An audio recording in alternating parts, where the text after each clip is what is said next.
Sub registrar కార్యాలయాలను ప్రైవేటీకరిస్తున్నారంటూ జరుగుతున్న దుష్ప్రచారాన్ని తిప్పికొట్టి ప్రజలకు వాస్తవాలను తెలియజేయాలని అధికారులను ముఖ్యమంత్రి నారా చంద్రబాబు నాయుడు ఆదేశించారు. దీపం 2.0 పథకం కింద ఇచ్చే సబ్సిడీని నిర్దేశిత తేదీలో క్రమ పద్ధతిలో అందించేలా పౌర సరఫరాలు ఆర్థిక శాఖల అధికారులు సమన్వయం చేసుకోవాలని తెలిపారు. సమస్యలు వచ్చాక స్పందించడం కాకుండా ముందే ఊహించి తగిన చర్యలు తీసుకుంటూ పరిపాలనలో మార్పులు తీసుకురావాలని అధికారులకు మార్గదర్శనం చేశారు. చదువుతో పేదరికాన్ని జయించవచ్చని, కష్టపడితే ఉన్నత శిఖరాలను అధిరోహించవచ్చని ఏపీ పురపాలక పట్టణాభివృద్ధి శాఖ మంత్రి పొంగూరు నారాయణ అన్నారు. యువనేత నారా లోకేష్ ఆధ్వర్యంలో విద్యా వ్యవస్థలో విప్లవాత్మక మార్పులు వస్తున్నాయని మంత్రి కొనియాడారు. అంది వస్తున్న అవకాశాలను సద్వినియోగం చేసుకుని విద్యార్థులు ఉన్నత లక్ష్యాలను చేరుకోవాలని ఆయన పిలుపునిచ్చారు. ప్రభుత్వ పాఠశాలల్లో విద్యార్థులకు పౌష్టికాహారం అందించేందుకు త్వరలోనే స్టీమ్ రైస్ అందిస్తామని మంత్రి నాదెండ్ల మనోహర్ అన్నారు. స్టీమ్ రైస్ అందించేందుకు ఇప్పటికే కేంద్ర ప్రభుత్వంతో మాట్లాడామని, తొందరలోనే స్టీమ్ రైస్ అందించేందుకు ప్రణాళికలు సిద్ధం చేస్తున్నామని అక్షయపాత్ర నిర్వాహకులకు నాదెండ్ల మనోహర్ తెలిపారు. దేశ రాజధానిలో విద్యార్థులు, యువకులు, పర్యావరణవేత్త సోనం వాంగ్చుక్ పెద్ద ఎత్తున దీక్షలు, ధర్నాలు చేస్తున్నా ప్రభుత్వం స్పందించకుండా చలో పార్లమెంట్ పిలుపునిచ్చిన వారిని పోలీసులు అడ్డుకుని లాఠీచార్జి చేయడం దారుణమని సిపిఐ జాతీయ కార్యదర్శి రామకృష్ణ విమర్శించారు. నరేంద్ర మోదీ ప్రభుత్వం అధికారంలోనికి వచ్చాక 62 పరీక్షా పత్రాలు లీక్ కావడం వల్ల 15 మంది విద్యార్థులు ఆత్మహత్య చేసుకున్నారని, దీనికి ప్రభుత్వమే పూర్తి బాధ్యత వహించాలని తెలిపారు. విద్యార్థి సంఘాల డిమాండ్ మేరకు కేంద్ర విద్యాశాఖ మంత్రి ధర్మేంద్ర ప్రధాన్ వెంటనే రాజీనామా చేయాలని ఆయన డిమాండ్ చేశారు. ఫిర్యాదుల పరిష్కారం కేవలం నామమాత్రంగా కాకుండా ఫిర్యాదుదారుడు పూర్తిగా సంతృప్తి చెందే విధంగా ఉండాలని కలెక్టర్ డాక్టర్ లక్ష్మీసా సూచించారు. ఫిర్యాదుల పరిష్కారంలో నిర్లక్ష్యం, అలసత్వం ప్రదర్శించే అధికారులపై కఠిన చర్యలు తీసుకుంటామని హెచ్చరించారు. ప్రభుత్వం క్యూఆర్ కోడ్ ఆధారిత ఫీడ్బ్యాక్ విధానాన్ని అమలు చేస్తుందని డాక్టర్ లక్ష్మీసా తెలిపారు. బతుకున్న భూ యజమాని చనిపోయినట్లు నకిలీ మరణ ధృవీకరణ పత్రం సృష్టించి తమ్మినేని కుటుంబం శ్రీకాకుళంలో 4 కోట్ల రూపాయల విలువైన భూమిని కబ్జా చేసిందని టీడీపీ పొలిట్ బ్యూరో సభ్యులు వల్ల రామయ్య ఆరోపించారు. ఈ కేసుకు సంబంధించి తమ్మినేని కుటుంబంలో పాటు సహకరించిన అధికారులపై కేసులు నమోదయ్యాయని, నిందితులను వెంటనే అరెస్టు చేయాలని ఆయన డిమాండ్ చేశారు. అంగన్వాడీల సంక్షేమానికి, అభ్యున్నతికి కూటమి ప్రభుత్వమే అండగా నిలిచిందని టీడీపీ నాయకురాలు ఆచంట సునీత స్పష్టం చేశారు. గత వైసీపీ ప్రభుత్వంలో అంగన్వాడీలను వెట్టి చాకరీకే పరిమితం చేసి సమస్యల వలయంలోకి నెట్టవేశారని విమర్శించారు. వైసీపీ నాయకుల మాయమాటలను అంగన్వాడీలు నమ్మవద్దని, వేతన పెంపుతో పాటు పెండింగ్ బిల్లులన్నీ క్రమంగా పరిష్కరిస్తామని ఆమె స్పష్టం చేశారు.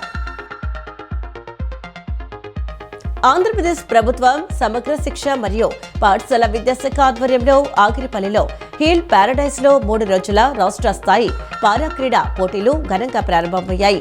సమగ్ర శిక్ష ఎస్పీడీ బి శ్రీనివాసరావు జెండా ఊపి ప్రారంభించిన ఈ పోటీల్లో 26 జిల్లాల నుంచి 249 మంది ప్రత్యేక అవసరాలున్న విద్యార్థులు ఉత్సాహంగా పాల్గొంటున్నారు.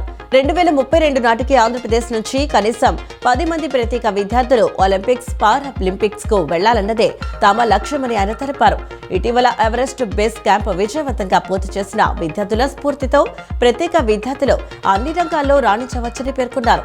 అక్టోబర్లో జరగనున్న జాతీయ స్థాయి ఇంక్లూజివ్ క్రీడా పోటీలు మరియు పుణేలో జరిగే నేషనల్ పారా ట్రయాథ్లాన్ కోసం అర్హులైన క్రీడాకారులను ఎంపిక చేయటమే ఈ పోటీల ప్రధాన ఉద్దేశమని వెల్లడించారు. విజయవాడ నగర పాలక సంస్థ కమిషనర్ ధ్యానచంద్ర ఆదేశాల మేరకు ప్రతి సోమవారం నిర్వహించే ప్రజా ఫిర్యాదుల పరిష్కార వేదికను సోమవారం ప్రధాన కార్యాలయంలోని కమాండ్ కంట్రోల్ రూమ్ లో అదనపు కమిషనర్ డాక్టర్ డి చంద్రశేఖర్ నిర్వహించారు. ఈ సందర్భంగా ఆయన మాట్లాడుతూ ప్రజలు వినిపించే ప్రతి ఫిర్యాదును అధికారులు క్షేత్రస్థాయిలో క్షుణ్ణంగా పరిశీలించి సమస్యకు తాత్కాలిక పరిష్కారం కాకుండా శాశ్వత పరిష్కారం చూపేలా చర్యలు చేపట్టాలని ఆదేశించారు.